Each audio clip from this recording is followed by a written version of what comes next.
Shirutol merupakan functional food yang berfungsi seperti vitamin untuk sistem imun badan kita. Bahan utama shirutol adalah air PPA1, beta-glucan, vitamin C dan ekstrak berries.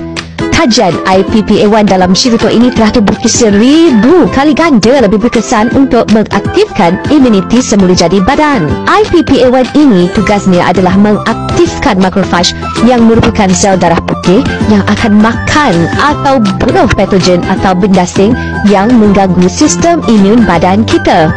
Di sini kita dapat lihat terdapat 30 sachet dalam satu kotak shirutol, di mana dalam setiap ruang terdapat 10 sachet shirutol. IPPA1 shirutol ini bukan ubat tau. Ia dihasilkan secara semula jadi melalui proses penapaian serta dengan kajian-kajian sains.